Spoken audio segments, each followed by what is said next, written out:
Hello everybody, welcome back to another video for the Unreal Engine Blueprint Scripting series.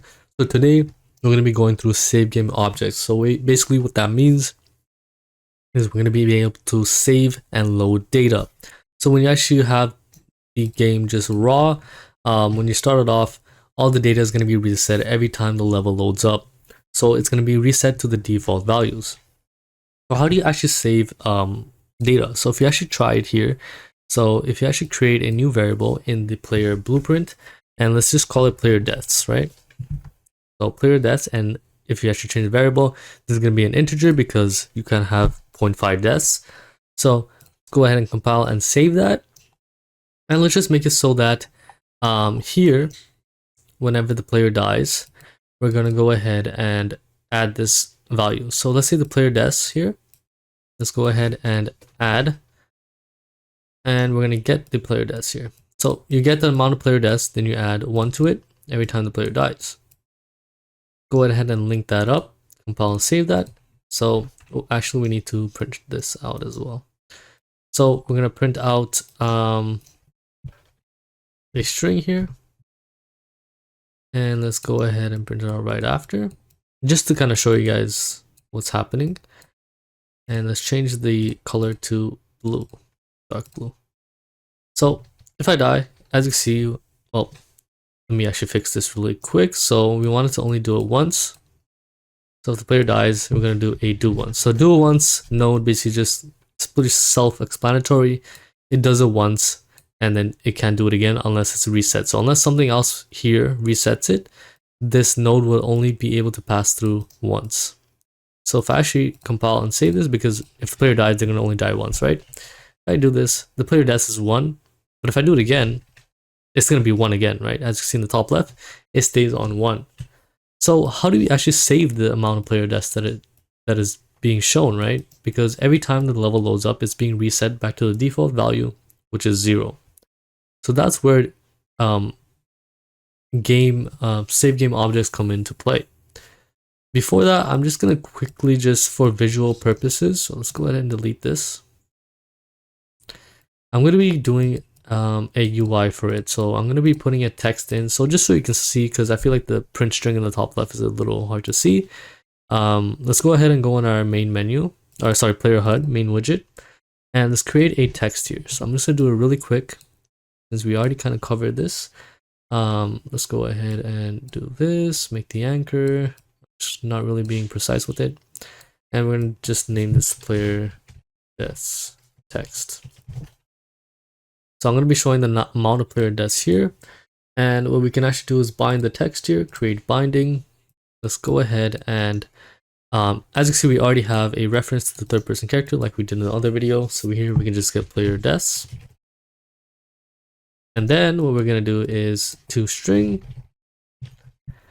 And this is actually something that I haven't shown yet, so appending. So if you actually append here, you can basically combine string values. So basically this player deaths is going to be a integer, and then we can actually just combine it with player deaths colon, and then just put a spacebar. And this will just combine the player deaths text with 0, right? Or whatever value it is, and then just plug that in. Oops. Plug that into the return value here. It's going to bring it back to text. Compile and save that. So if you actually open up, there we go. Yeah, player deaths 0. So again, if you die, it goes to 1, back to 0. So to save it, what we need to create is a save game object. So I already have this here. Let me just delete this. Let's force delete that. To create a save game object, what you could do is actually just right click here, go into Blueprint class, just like we've always done, and go ahead and write save game. And it's going to be an object, and it's going to be called save game. Click select, and you can actually name this whatever you want. So here I'm going to name it my save game object, or just my save game. So this is essentially an object that will store values that you can open up and use whenever, or get the values whenever you need it.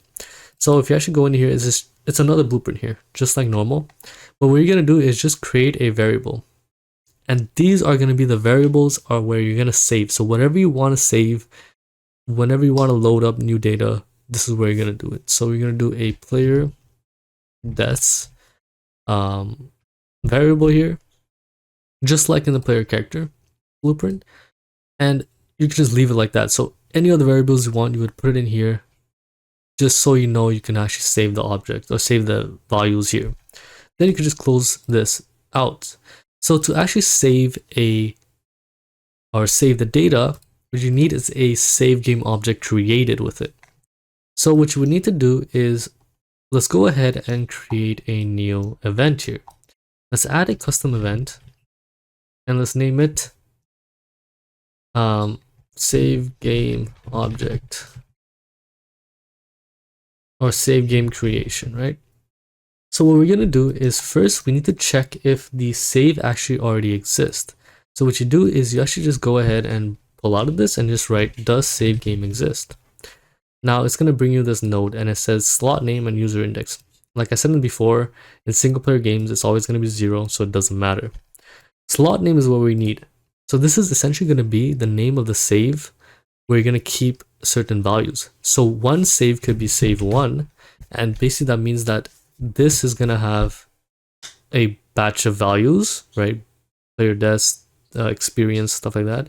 Then you could have another one, so save 2 could have a different amount of deaths, different amount of XP. So it's important to know and remember the slot name. So you're gonna write does save game exist, and it's gonna be save 1 here. And when you save and load the game, you're gonna have to use the slot name again. So make sure that you have the same exact string, right? So offer return value is going to be a branch here because it's red, boolean. So it's been basically just say, is it true or false? If it doesn't exist, this is what we're going to do, right? So if it doesn't exist, that means this is a fresh player that you just started out of the game. Sorry, you're going to go ahead and just write create save game object, and it's going to bring out this node. Off of the class, if you actually see, this is the one we just created in my save game. Do not choose save game, do my save, and this is where all the values, the variables, right? I only put one variable, which is player deaths. This is where it is stored. So you just go ahead and press on that. Then you need to put a return value. This return value is going to be the save data. So you actually need to create a new variable here, and it's going to be called save data. Off of this, right? You want to change it, but it's not going to be any of these values. It's actually going to be called save game. And it's actually going to be this one, not the my save game, not the one you created, but it's going to be this one because this is the default class that acts for the base save game. So if you actually just do a object reference for this, hold Alt and bring it out, you're going to set the save data to the my save game object. Then that's pretty much it. You have a save game created.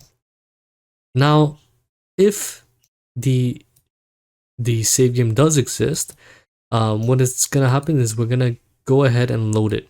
Now this, by the way, this basically just means that we're creating a save game object and it's going to put all the default values. So whatever default values you have in the my save game object, so here it's going to be 0. It's basically just going to create all those variables and keep it on the default value. So let's say you create the game or you start the game, and the save game, it says that it's true. That means it does exist. So basically this is going to run one time, and then after that it's just going to say true every single time. This is just to initialize it. So then every time you open up the game again, it's going to go true. So what you're going to do is do load game from slot, and again it's going to be the same slot name as here. So you're going to be loading in save 1, then just like before, set save data. Then to load data, all you would have to do is off of this, do cast to my save game. So the one that you made, my save game. And then again here, just like in the other video with the third person blueprint, you can actually get any variables from here. So just like in the my save game, we have get player deaths. You can get the player deaths here. And then let's say we want to load the number of deaths. We have the player deaths in the actual third person player. Go ahead and get a set, so you can actually just set that value. So basically this is just saying load the value from my save game, then set the player deaths in the third person blueprint, which is always going to be 0 when the level starts, to what's stored into my save game, if that makes sense. So because we're loading, we actually don't need to save anything just yet. When it comes to saving, we're actually going to do that whenever the player dies, right? Whenever the player dies, the number is going to go up here and the number here. And we need to save this value, because if you save it, then you can load it, right? If you don't save it, you're just going to be loading in nothing. You're going to be loading in 0 every single time. So to do that, all you would have to do is essentially, let's create a new event. Let's write add custom event. And let's call this the save event, just to make things simple. And all you're going to do is essentially, we're going to copy out this. Just copy out this 3 nodes here. So just plug that in. It's going to be the loading, then you're casting again. Now to save values, all you would have to do is literally just set the values. So set player des, and then you're going to link that up. And then player des here, we're actually just going to get the player des over here. So you should get player des, link that up. So you're setting the save object amount to the amount here whenever it's added. And then one more thing is you need to do save game to slot. So this actually confirms the save. So everything that's set here, all the values here, it's going to be set to the object, and then it's going to be saved to the slot. So again, slot is going to be save 1, and the save game object is going to be our save data. And there we go. That's pretty much it. Here it needs to be called. So you have save event. You can do save event, and it's going to essentially just call this event here. And then here, it's going to load the values. So if you actually start this game up, you'll see that player des is still 0. If you die, respawn. Oh, it says 0 here. I think it's not saving this properly. So I actually found the issue here. Everything was fine pretty much what we did. The issue is we actually never called it here. So in the event begin play here, we're actually going to call in save game creation. So this is going to call in this event here. And so if you actually compile and save this, and as you can see, the player des value is not 0 anymore. And every time you die and open up a level, it's going to stay on 9. So that's how you actually do a save game object to save data and load data. This will be important pretty much for most games if it's long enough. And if you want them to play on several sessions. So that's how you can do it.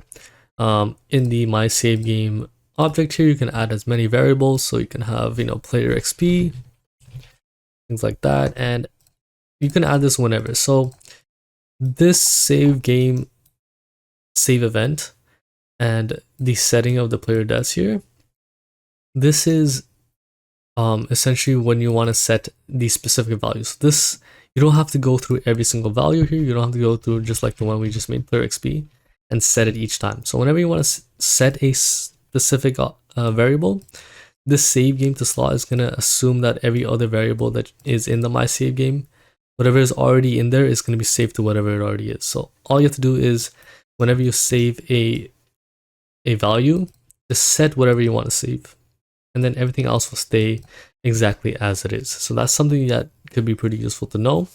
Other than that, that's pretty much how you do it. Let's go ahead and delete this.